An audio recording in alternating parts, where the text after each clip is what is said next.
وہ دن کتنا غموں والا دن رہا ہوگا، کتنا درد والا وہ دن رہا ہوگا کہ جو روزہ اطہر دل کا قرار ہے،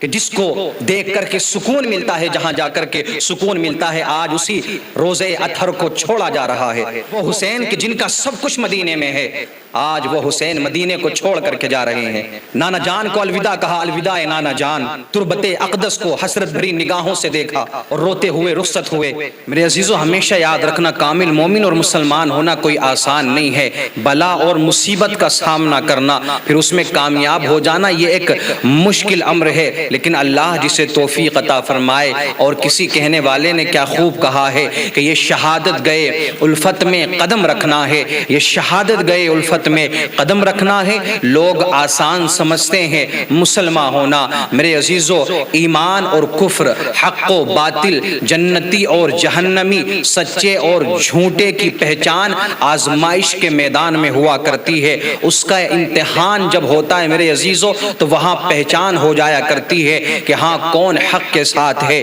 کون باطل کے ساتھ میں ہے، کون ایمان والا ہے، کون کافر ہے، کون سچا ہے، کون جھوٹا ہے۔ لیکن ایک بات ہمیشہ یاد رکھنا، جو جتنی حیثیت والا ہوگا، جس کا جتنا بڑا مقام ہوگا، اس کا امتحان بھی پھر اسی حساب سے ہوتا ہے۔ جو جتنی حیثیت رکھتا ہے، اللہ اس کا امتحان بھی پھر اسی حساب سے لیتا ہے، اس کا امتحان بھی پھر اتنا ہی بڑا اور سخت ہوا کرتا ہے۔ میرے آقا کریم صلی اللہ تعالی علیہ وسلم نے ارشاد فرمایا کہ سب سے زیادہ سخت امتحان انبیاء کرام علیہم السلام کے ہوئے، پھر صالحین کے، اس کے بعد میں جس کے جیسے درجے ہیں اللہ نے ان سے امتحان لیے ہیں۔ یہ بات بھی حقیقت ہے کہ اللہ کی راہ میں، اللہ رب العزت کی راہ میں جو جتنی بڑی قربانی دیتا ہے، اللہ کے نزدیک وہ اتنی ہی زیادہ قدر و منزلت پا جایا کرتا ہے۔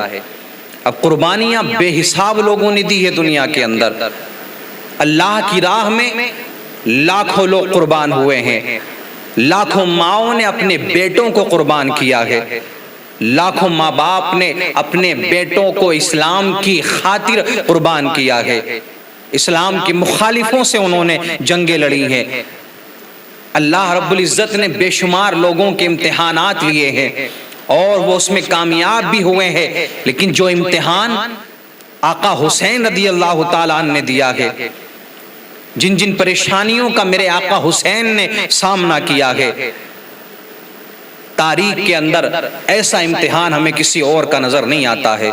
اللہ اکبر کبیرہ میرے عزیزو، اس منظر کو ذرا آپ ملاحظہ تو کریں کہ حضرت امیر معاویہ رضی اللہ تعالیٰ عنہ کے انتقال کے بعد، آپ کے وصال کے بعد،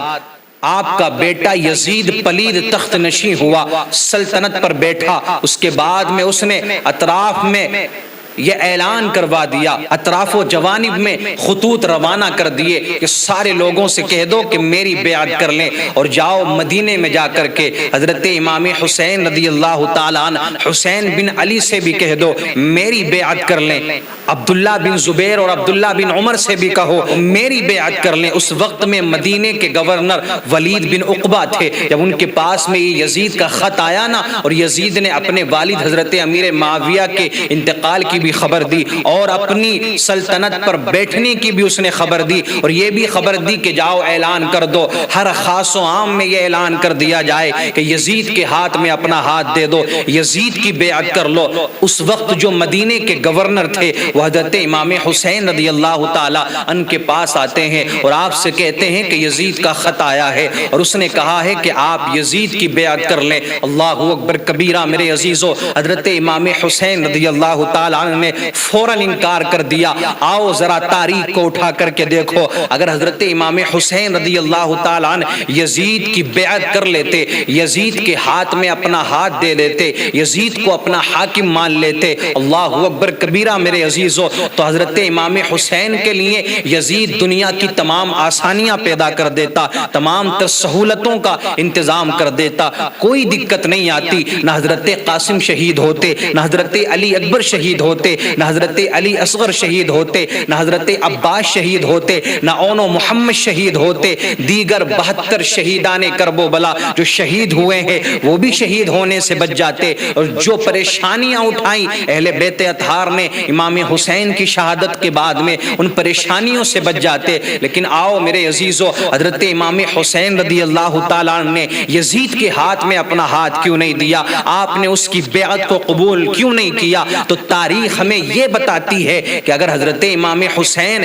یزید کے ہاتھ میں اپنا ہاتھ دے دیتے، یزید کی بیعت کر لیتے، تو آج جو دین ہم تک پہنچا ہوا ہے، جو میرے آقا کریم صلی اللہ تعالیٰ علیہ وسلم دین لے کر کے دنیا میں آئے تھے، جو حسین کے نانا نے دین پھیلایا تھا، وہ دین باقی نہیں رہتا، شریعت کو مٹا دیا جاتا، قرآن کریم میں کمی بیشی کر دی جاتی، حدیث مبارکہ میں کمی بیشی کر دی جاتی، پھر یزید اپنے حساب سے قانون کو چلاتا، اسلام کا نظام درہم برہم ہو جاتا، اور دین میں ایک ایسا فساد پیدا ہو جاتا کہ جس کو دور کرنا مشکل ہو جاتا، اور یزید کی ہر برائی اور بد کرداری کے جائز اور حلال ہونے کے لیے حضرت امام حسین رضی اللہ تعالیٰ عنہ کی بیعت سند بن جاتی، دین اور شریعت کا صحیح نقشہ مٹ جاتا۔ تو میرے عزیزوں، میرے آقا حسین نے فوراً انکار کر دیا کہ میں سب کچھ برداشت کر سکتا ہوں، چاہے مجھے مار دیا جائے، قتل کر دیا جائے، میرے گھر والوں کو ستایا جائے، میرے گھر والوں کو مٹا دیا جائے، لیکن میں یزید کے ہاتھ میں اپنا ہاتھ نہیں دے سکتا ہوں۔ اور میرے عزیزوں، کچھ جاہل قسم کے لوگ آپ کے اس عمل کو بغاوت کا نام دیتے ہیں، لیکن آؤ میرے عزیزوں، اللہ رب العزت نے قرآن میں کیا فرمایا ہے ایسے شخص کے لیے کہ جو اپنی خواہش کا غلام ہو، اپنی خواہشات کا غلام ہو، جو فسق و فجور کو عام کرنا چاہتا ہو۔ میرا رب کریم قرآن مجید میں ارشاد فرماتا ہے وَلَا تُطِعْ مَنْ أَغْفَلْنَا قَلْبَهُ عَنْ ذِكْرِنَا وَاتَّبَعَ هَوَاهُ وَكَانَ أَمْرُهُ فُرُطًا، کہ اس شخص کی اطاعت اور فرما برداری نہ کرو کہ جس شخص کے قلب کو ہم نے اپنے ذکر سے غافل کر دیا ہے، اور نہ اس شخص کی کہ جو اپنی خواہش کی اتباع کرے اور اس کا معاملہ حد سے بڑھ جائے۔ اور میرے آقا فرماتے ہیں کہ اللہ کی نافرمانی کے سلسلے میں کسی شخص کی کوئی بات نہیں مانی جائے گی۔ میرے عزیزو، جب میرے آقا حسین رضی اللہ تعالیٰ نے یزید کی بیعت سے انکار کر دیا تو حالات اس قدر خراب ہوئے، حالات اس قدر پیچیدہ ہو گئے کہ آقا حسین رضی اللہ تعالیٰ عنہ مدینہ چھوڑنے پر مجبور ہو گئے۔ میرے آقا حسین کو مدینہ چھوڑنا پڑا، اور وہ مدینہ کہ جہاں پر جانے کی ہر مسلمان خواہش رکھتا ہے، جہاں مرنے کی ہر عاشق کی خواہش ہوا کرتی ہے، اور ہر شخص یہی کہتا ہے، ہر مسلمان یہی کہتا ہے کہ دکھا دے یا الہی وہ مدینہ کیسی بستی ہے جہاں پر رات دن مولا تیری رحمت برستی ہے، وہ مدینہ جہاں میرے آقا حسین کا بچپن گزرا، وہ مدینہ کہ جن مدینے کی گلیوں میں میرے آقا حسین کھیلا کرتے تھے، جن مدینے کی گلیوں میں آقا حسین رضی اللہ تعالی عنہ بڑے ہوئے، اب اس مدینے کو چھوڑنے کا وقت آ گیا ہے، اب اس شہر کو چھوڑنے کا وقت آ گیا ہے۔ میرے عزیزو، آج کوئی اپنے آبائی وطن کو چھوڑتا ہے نا چند ماہ کے لیے یا چند سال کے لیے، تو یار اس سے پوچھو کتنی تکلیف ہوا کرتی ہے، کتنا درد ہوتا ہے، لیکن میرے آقا حسین جانتے ہیں اب میں مدینہ کو چھوڑ رہا ہوں، میں واپس نہیں آؤں گا، میں لوٹ کر کے نہیں آؤں گا۔ اپنے نانا جان کی قبر مبارک پر جاتے ہیں، آقا حسین رضی اللہ تعالیٰ عنہ نانا جان کی قبر انور کے قریب کھڑے ہو کر کے عرض کرتے ہیں اے نانا جان، آخری سلام پیش کرنے کے لیے آیا ہوں۔ اور جس وقت آپ آقا حسین رضی اللہ تعالیٰ عنہ اپنے نانا جان آقا کریم صلی اللہ تعالیٰ علیہ وسلم کے مزار پر انوار پر آخری سلام کے لیے حاضر ہوئے ہوں گے، میرے عزیزو اس وقت میرے آقا حسین کی کیا کیفیت رہی ہوگی، اس کو ہم اپنی زبان سے بیان نہیں کر سکتے ہیں، یہ تو ایک عاشق ہی پہچان سکتا ہے۔ شبہ نور و رحمت والی آنکھوں نے رنج و غم کے آنسوؤں کی برسات کی ہوگی، عرض کیا ہوگا اے میرے پیارے نانا جان، میں آپ کا نواسا حسین ہوں کہ جس کو آپ کندھے پر بٹھایا کرتے تھے، جس کی آپ ہر خواہش کو پورا کیا کرتے تھے۔ اے نانا جان، آپ کا میں وہ نواسا ہوں کہ جس کی خاطر آپ نے سجدے کو لمبا فرما دیا تھا۔ نانا جان، میں آپ کا وہ نواسا ہوں کہ آپ خطبہ دے رہے تھے، میں گر گیا تھا تو آپ خطبہ چھوڑ کر کے مجھے اٹھانے کے لیے آئے تھے۔ اے نانا جان، آخری سلام پیش کرنے کے لیے آیا ہوں۔ اے نانا جان، وہ مدینہ کہ جہاں آپ نے مجھے پالا، میں آپ کے کاندھوں پر گھومتا تھا، جن کی گلیوں میں آپ مجھے گھمایا کرتے تھے، اے نانا جان اب اس مدینے کو چھوڑنے کا وقت آ گیا ہے۔ نانا جان، میرا مدینے مدینے میں رہنا کٹھن اور دشوار ہو چکا ہے،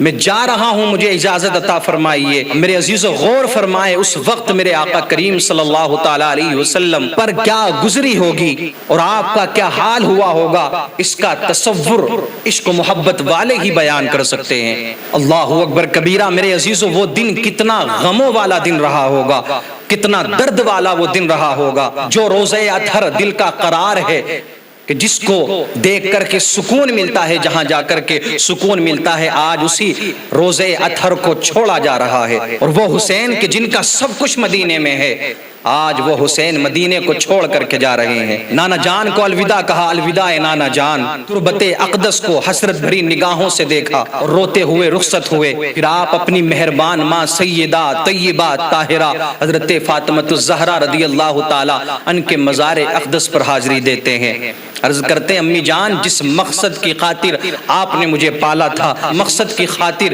میں اس دنیا میں آیا تھا، آپ نے میری پرورش کی تھی، اے امی جان اس مقصد کو پورا کرنے کا وقت آ گیا ہے۔ آپ کا پیارا بیٹا اب اس مقصد کو پورا کرنے کے لیے جا رہا ہے، آخری سلام پیش کرنے کے لیے آپ کی بارگاہ میں حاضر ہوا ہے۔ اللہ اکبر کبیرہ۔ اس ماں پر میرے عزیزو کیا گزری ہوگی کہ جو جانتی تھی کہ ایک دن ہاں میرا بیٹا حسین شہید ہو جائے گا۔ آپ اپنے بھائی امام حسن کی قبر انور پر جاتے ہیں، آخری سلام وہاں پیش کرتے ہیں، اپنے تمام گھر والوں کے ساتھ میں مکہ مکرمہ کے لیے روانہ ہو جاتے ہیں۔